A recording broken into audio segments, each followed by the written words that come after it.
Well, I'm glad this is going to work so you can see all the cool slides I put together.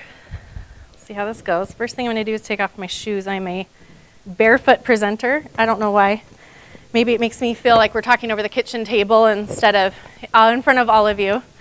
Although if we were, I would be in my pajamas. And there'd be toys everywhere and children yelling at each other. So this is probably a better venue. I'm so excited to be here at UCAP. I love UCAP. And I'm especially excited today because this is my favorite group of people to talk to. And I know that some of you are here for healing from your own betrayal trauma, and some of you are here to learn to better support and help the loved ones in your life that have betrayal trauma. And to that second group, I'm so grateful for you because you are so needed in the betrayal trauma community. We need more safe people, more people who can support and understand betrayal trauma.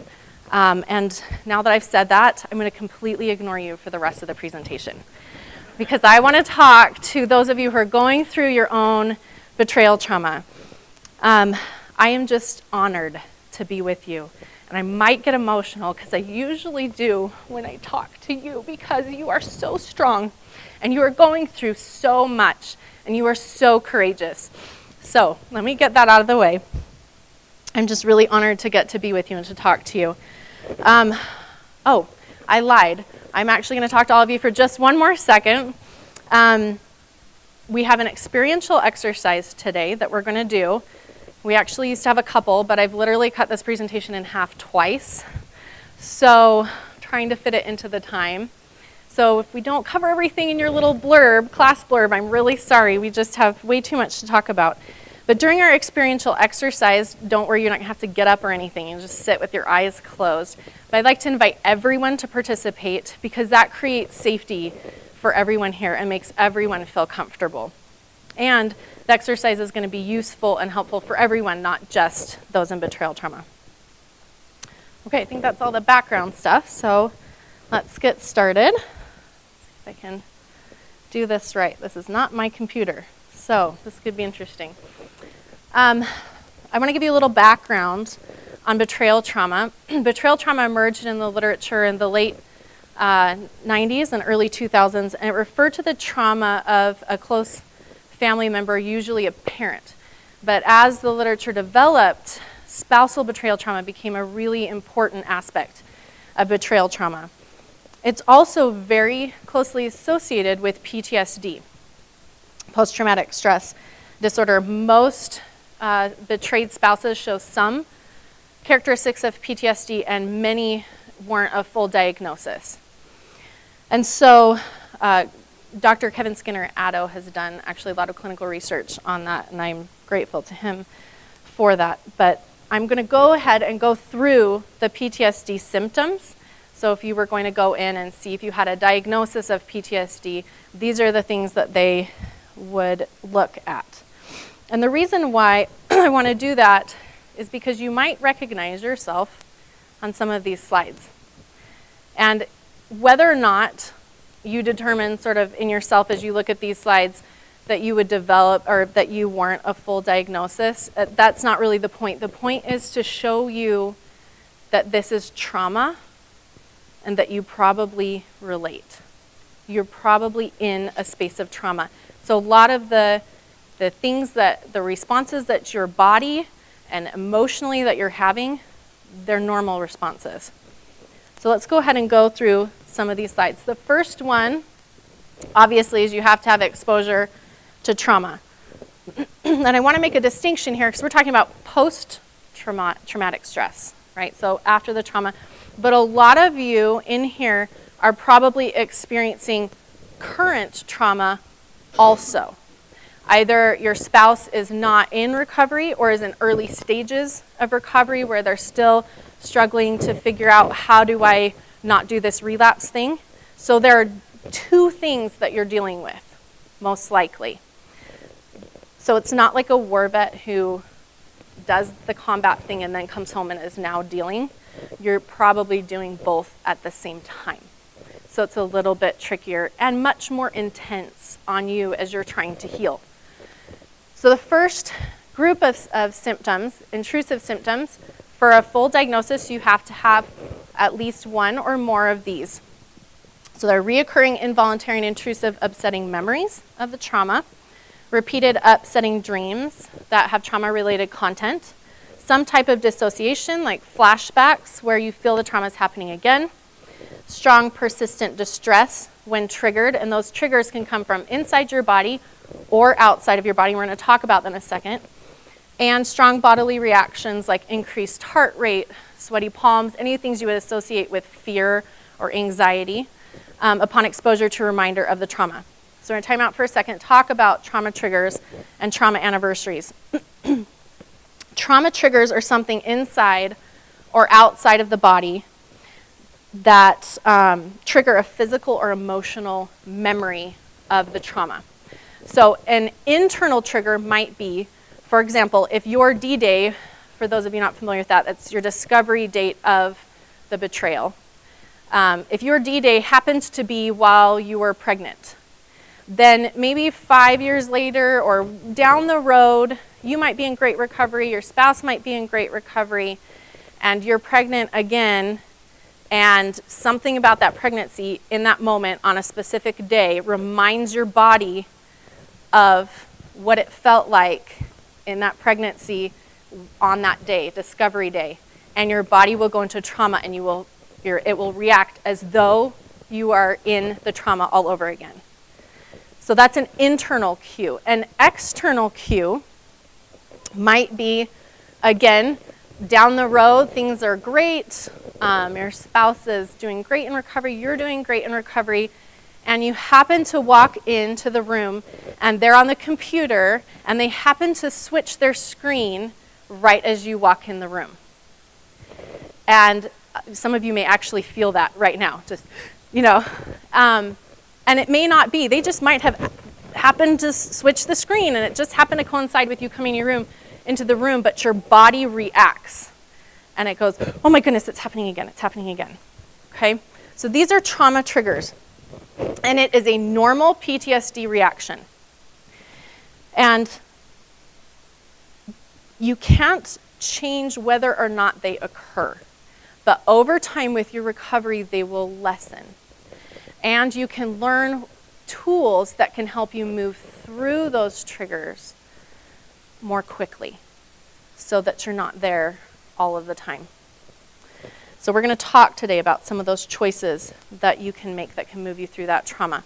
Also, trauma anniversaries are a phenomenon that I've observed with people that I've worked with, where it's a type of trauma trigger that revolves around the anniversary of trauma.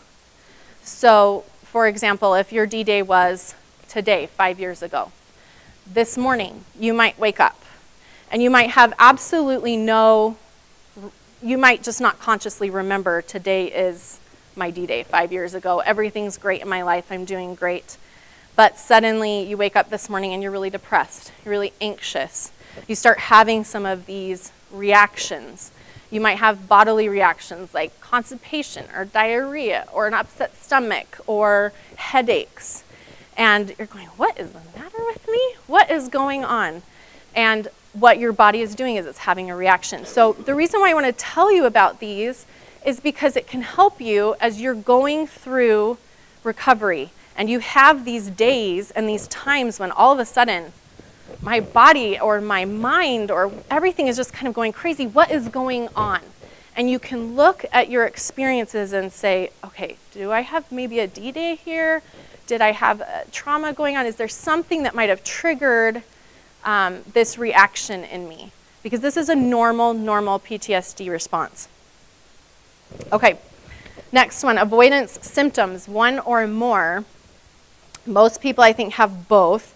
Avoiding thoughts, feelings, or physical sensations that bring up trauma memories, or people, places, conversations, activities, objects, or situations that bring up trauma memories.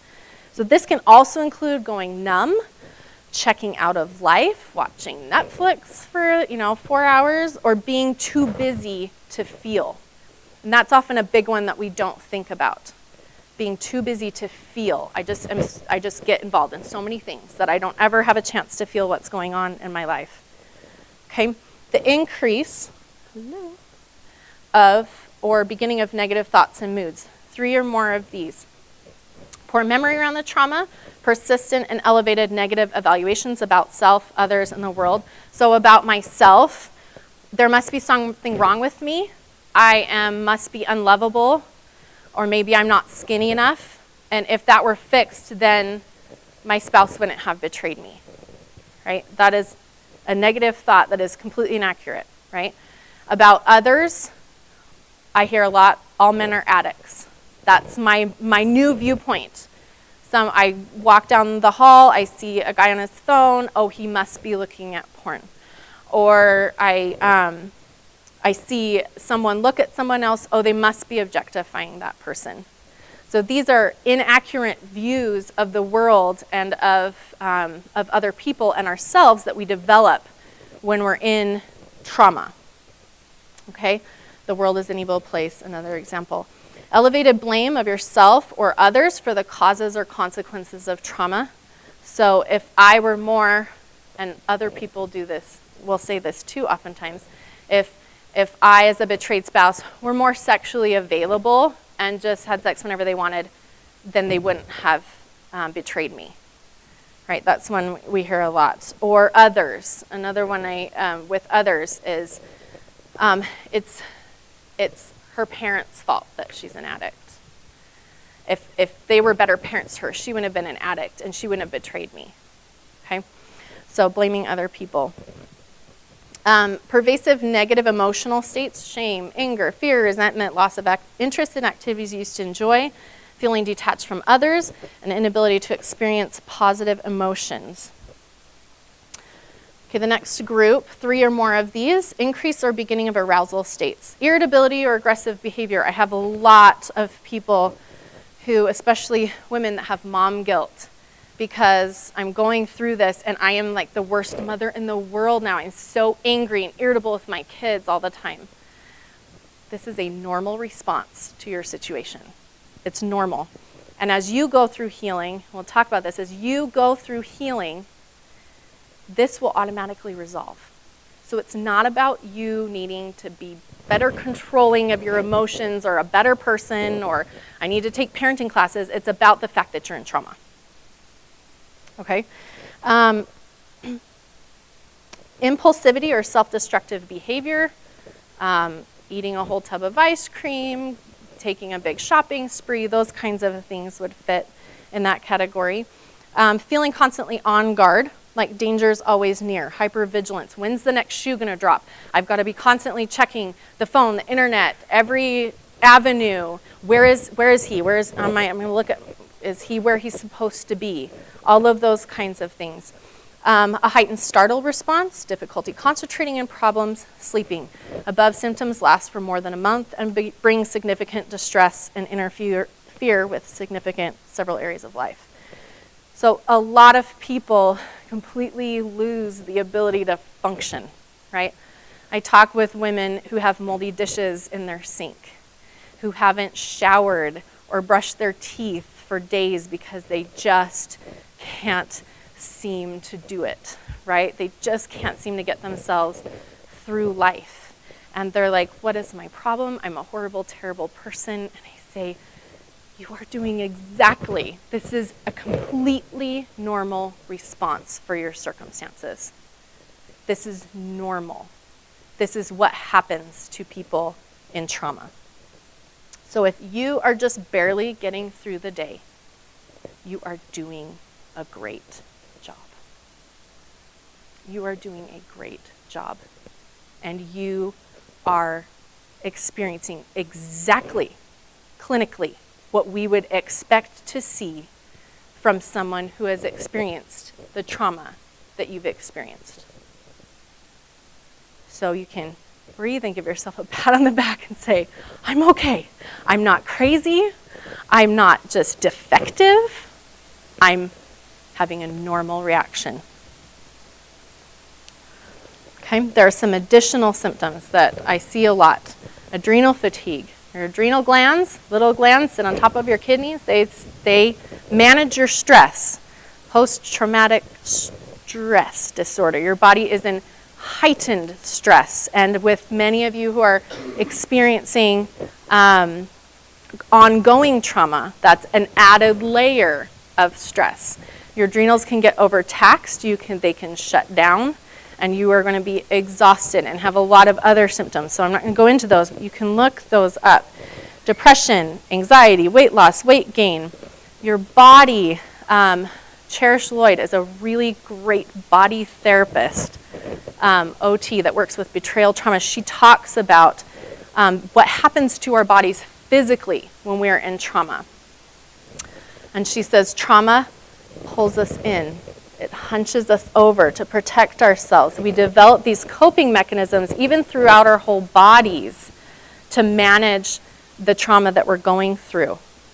So we get this hunched down inside of ourselves. Sherie Hoffman is a yoga therapist, not a yoga teacher, she's a yoga therapist. She works at Addo Recovery, and you can also find her at Back Pocket Yoga. She's on your resources handout. She's also really fabulous with this body connection for trauma. And she says what we do is we tighten when you're in trauma, and you go up into your head. You're obsessing, you're ruminating, you're just trying to control. You do all these things up in your head. And it's a physical manifestation of what you're doing emotionally. So you're trying to find this safety by doing everything up here. And the problem is then you're not into your body, and you're not feeling what's really going on. And we'll talk about that in a little bit. But that's what happens to your body, some of the things. There are many more things that happen. So all that's to say, you are not crazy. You are not crazy. These are normal trauma responses. You might have recognized yourself in some of these symptoms. And there is no shame in experiencing these symptoms. There's no shame in experiencing a normal response to trauma. You are experiencing completely normal responses to your situation. Significant trauma deserves healing. Okay? If you recognize yourself on these slides, you have experienced significant trauma. Okay? And it's important not to minimize your experiences and to give yourself or to find resources and things to take care of yourself, to find help for yourself, and to find healing for yourself. Okay? This is a common thing that I hear. Well, if the addict gets fixed, then I'm going to be fine. Right? And this is inaccurate. Right? If you were in a serious car accident with a drunk driver, you would not say, well, if that drunk driver gets into rehab, I'm going to be fine. My punctured lung, my broken bones, all these things, I'm going to be great. Right? You would never say that. And in fact, you would do whatever it took, however many appointments and visits and self-care and not doing all of the things of life to give your body a chance to heal, you would do all of those things. Right? And yet when it's emotional trauma, we say, oh no, it's not. I don't have to do that. That will just go away on its own as long as someone else gets taken care of, right? But that's not how it works. Each of you needs your own healing from the trauma you've experienced. You would take months, even years, to heal. And that is what you deserve now, for what you are going through now. Again, this is trauma. Body trauma, same as emotional trauma. Sometimes it takes months and years to heal, and you deserve it. It's important, and you're worth getting the help and the healing that you need. Okay? When you experience trauma and these symptoms, your body goes into fight, flight, or freeze mode. Okay? You lose the ability to be a present witness for yourself in your body.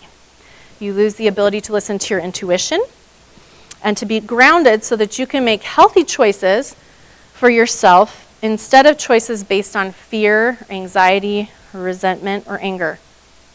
Today, we're going to talk about the hope and healing that can come. You have opportunities for hope. You have resources. This is a place to find options. So you don't have to stay in that fight, flight, freeze, limited choices space. There are things that you can do to move yourself through the trauma, things you can do to take care of yourself and begin to choose your response over time as you get triggered. Because you may get triggered occasionally for the rest of your life, but you will have the tools to move through it. It will not overtake you and take control of your life forever. Okay? I spoke at a conference a few years ago for women, spouses of pornography addicts. And they had these great t-shirts that said "Determined to Rise," and I got myself one. And it was in reference to this quote by W.E. Du Bois, who says, "There is no force equal to a woman determined to rise." And while not all of you spouses are women, you all are strong and you can move through the things that you're faced with.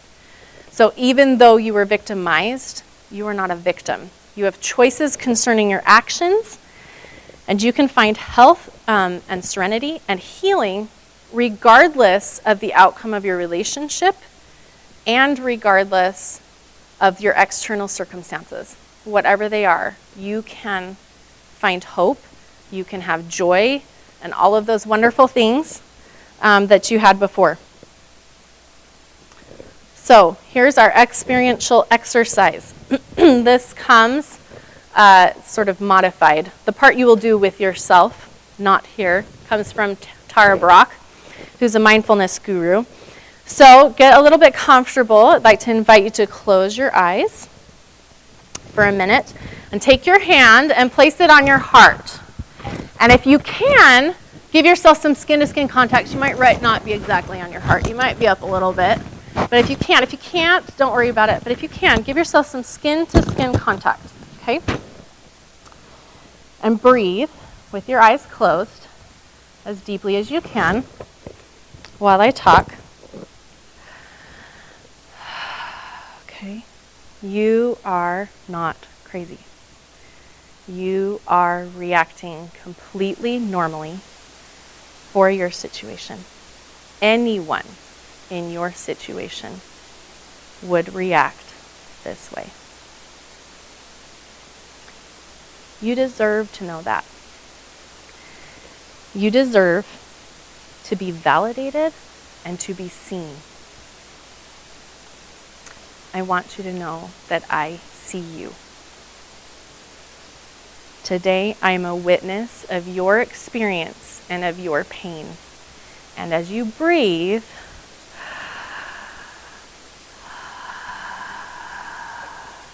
you also become a witness of your own experience and your own pain. I want to start with that, from that space of truth, because you deserve to know that. You deserve to know and feel that truth. This is an exercise you can do anytime, whether you're having a trigger or whether you're having trauma. Put your hand on your heart, you breathe, and you say to yourself out loud, of course you would feel that way. Anyone would feel that way. When you do that, you validate yourself. You ground yourself. You calm and center yourself so that you can make healthy choices. And also so you can have a break from the trauma and from the pain.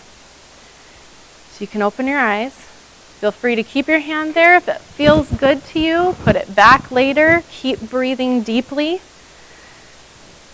But can you feel how that feels in your body? You feel that?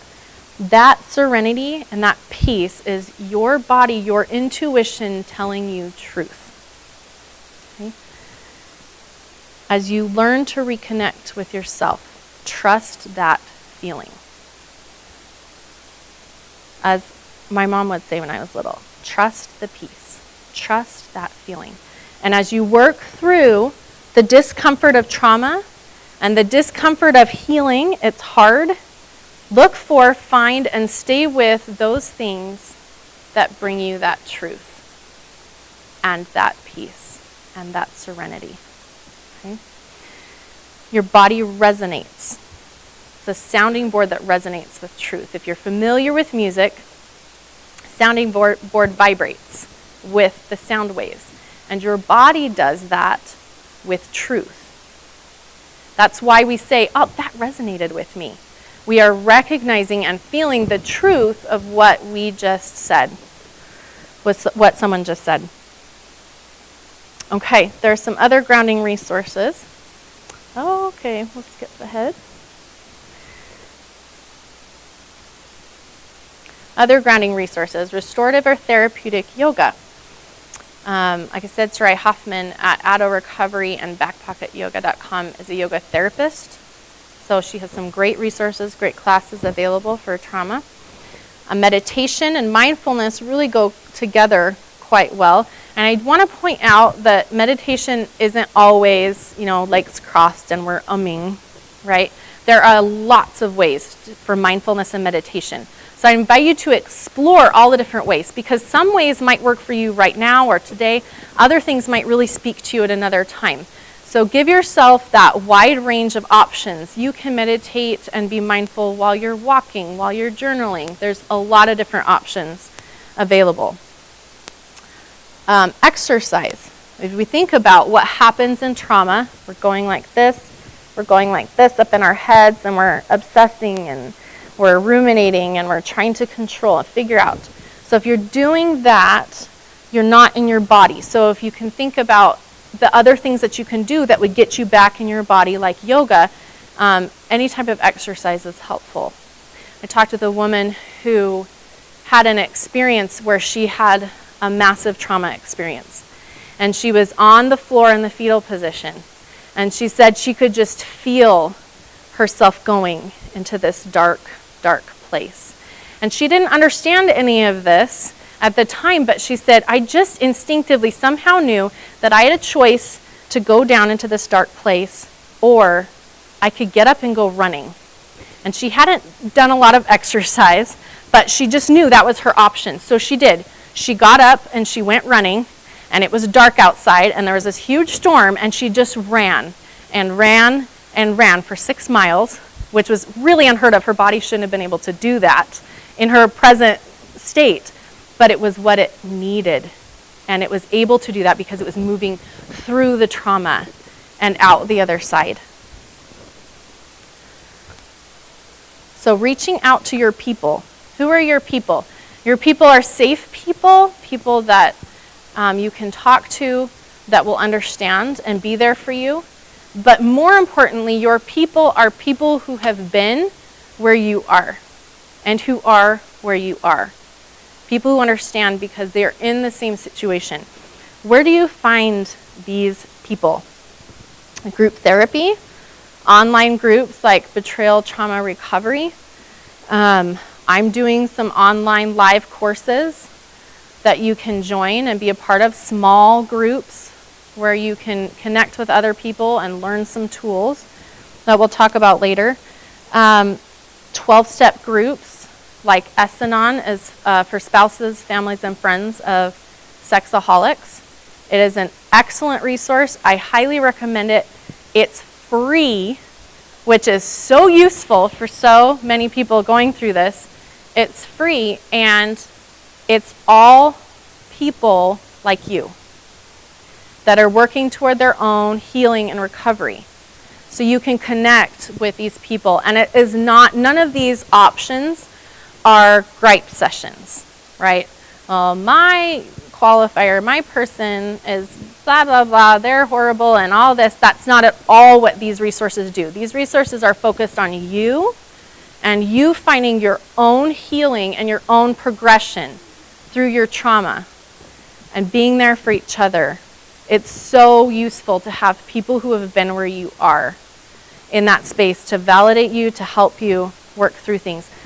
And self-care. Self-care includes everything we've talked about before and so much more. Self-care is super important. It is really important to nurture yourself during times of intense trauma and stress. Have a long list, lots of options available for you. It can include things like reading a book, going on a walk, being in nature, taking a bath. It can even include things like Netflix, right? And the idea is to have this big list and then learn to listen to your body. You've got to learn to reconnect with your body, listen to your intuition, get down and grounded, and find out what you need at any given point. So any kind of self-care can be a self-care, or it can be an escape, depending on you and your body at any given moment. Even mindfulness, even yoga can be used as an escape instead of as self-care, based on what your body needs and what you need, right? So when we talk about, a lot of people talk about Netflix as an escape, right? It's an escape when it's been 12 hours, you haven't done anything, you've just been sitting there, right? But if you need a break from trauma, just for a little while, a show might be exactly something useful for you. Heather Worthen is here. She has a booth today. She does art recovery and also does art therapy types of things. She has these bags. They're so cute. I love them. And they have a lot of different things in them, different resources and tools and recovery things. I'm not going to open it because I don't have time, but you can go look at our booth. They're really cute. And so that's something. You can open that little bag. This is my little recovery self-care bag, and pull things out and see what's in there that can be useful for you. She and her husband are in recovery, and her husband has one too. So it can be useful for addicts as well to kind of have these little things that they can do when they're in stress, when they're having a hard time. All right, let's see. This is where we skipped past most of my whole bunch of presentation stuff. So we'll skip to the end. A few thoughts. Healing is hard. Healing is really hard. There are a lot of really important healing steps and tools we didn't have time to cover. Like I said, I've cut my presentation half twice to try to get it short enough for all of you today. But I want to talk about moving forward, because when we're in these situations, when you're in a massive amount of trauma, it can be really hard to say, okay, now do all these things, right? If you're saying, I can't even get out of bed, and you want me to do all these other things, that can feel really overwhelming. But when we move forward in these steps, as you choose little things at a time, and focus on yourself for what you need, you are freeing up space in your life. You're actually creating more because you're healing yourself. You're taking care of yourself. You're not trying to walk on a broken leg. You're not trying to breathe with a punctured lung.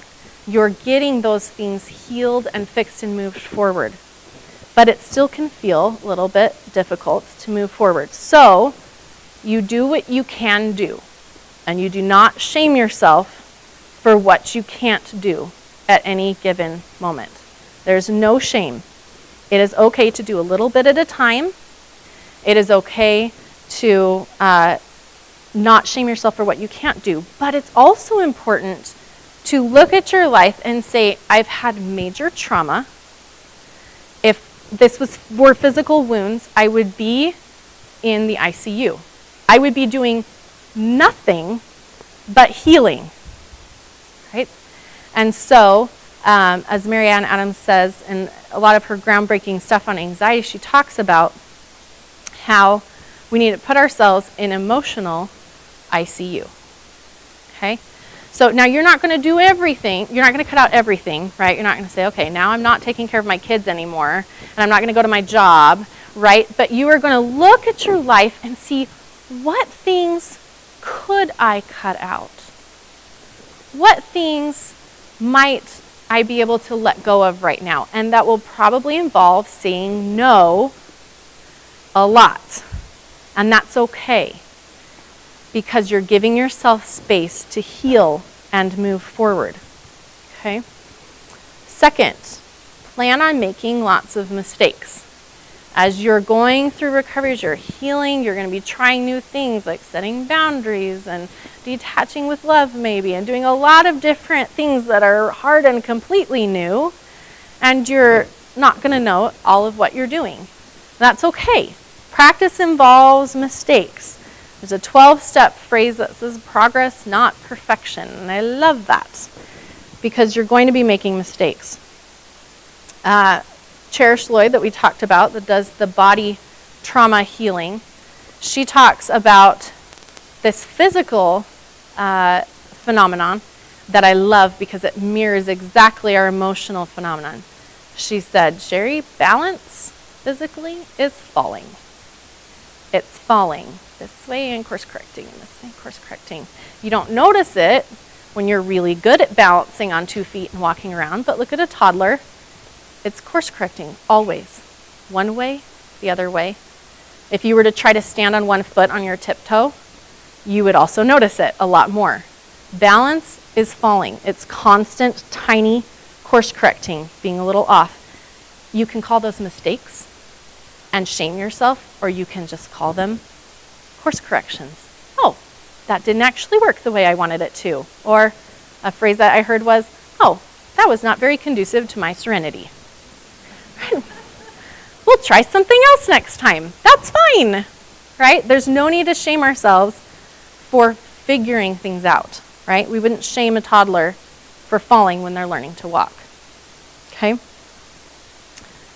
And the other concept that goes along with that I talk a lot with clients about is the concept of the pendulum swing. Pendulums have to swing all the way to the other side. They swing back and forth, past balance, over and over, until they settle where balance is. And sometimes we get really concerned with crossing over that center line, right? A lot of people have belief systems that leave them death gripped on the one side over here. Like, I am not moving. I am not moving because I can't handle being this far on the other side of balance, right? One of the concepts that a lot of betrayal trauma clients, especially women, have is the concept that I cannot be selfish. That a good person, and especially a good woman, is one that is completely selfless, that always takes care of everybody else first, all of their needs, all of their everything. So, and then I get to do something for myself, right? So when are you ever actually going to? There's never a dearth of needs out there, right? But they're so concerned with not being even the least tiny bit selfish, even just to practice. I just can't be that way. No, I can't do it. I can't let go of that space. I would much rather be at an extreme in my life than be a tiny bit wrong on this side. And so if you find yourself there with anything, say, okay, I can see this is where I'm at.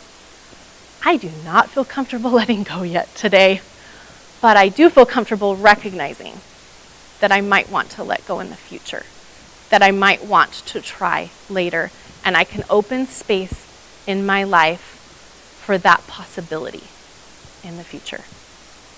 And you leave it at that. And then you'll notice in a little while, maybe a couple days, maybe a year, you'll recognize, okay, I can let go a little bit.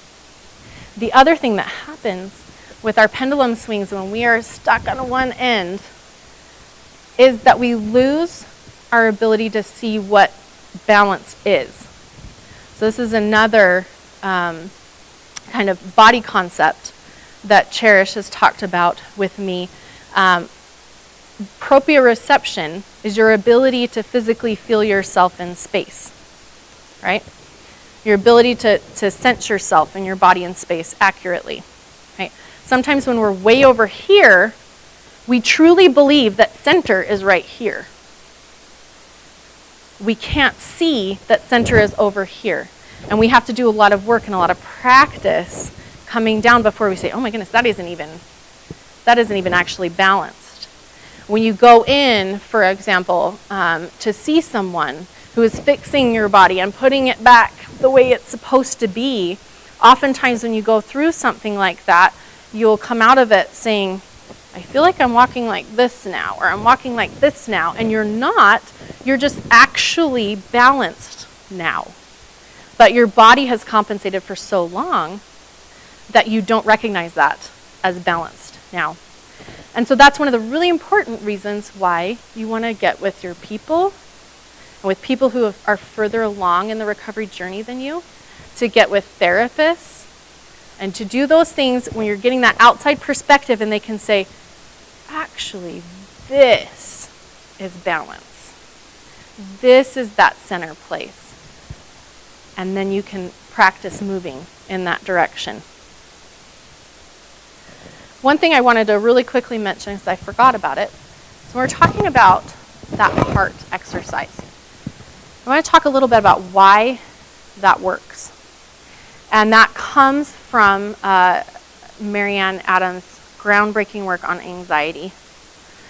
And what it is when we put our hand on our heart and we breathe deeply, we can get our heart rate to slow down. Because what she says that the research has shown is that your heart actually responds before your brain in trauma. It actually goes first and tells your brain. So that the message goes that way, up instead of down, right? But we can't tell our brains to stop, or our hearts to stop. You can't say, hey heart, slow down. Don't worry about this, just slow down, right? You can't tell your heart to do that, right? But if you breathe deeply, the response is automatic. So that deep breathing is automatically bringing you down, calming you, centering you, and keeping you in that space so you can make more healthy choices rather than ones from that fight, flight, or freeze space. Okay, I want to go over really quickly your resource page. If you don't have one, don't worry. There's tons up here. There's a couple of changes on there that I want to make sure that I mention. And I don't know where mine went. There's a lot of great resources available. I've tried to put ones on here that you may not be as familiar with. So in terms of changes on there or additional information, we've talked about the S-Anon groups. S-Anon.org is the place that you can go to find meetings and things. Again, they're free. You can find me at SherieChristensen.com. I have some online live courses, small groups for betrayal trauma, and for teaching parents about how to talk to your kids about healthy sexuality. So those are options. I've got a bunch opening right now, just post UCAP in the next 2 weeks.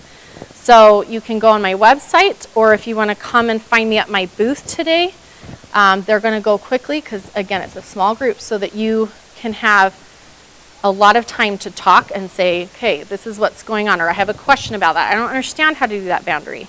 Those kinds of things. So those are small group online live courses that are available there. I also have my book here today and also on my website for teaching parents about healthy sexuality. This book isn't just about don't look at pornography. It covers all the areas of healthy sexuality for young children, except for names of body parts that use a parent put in.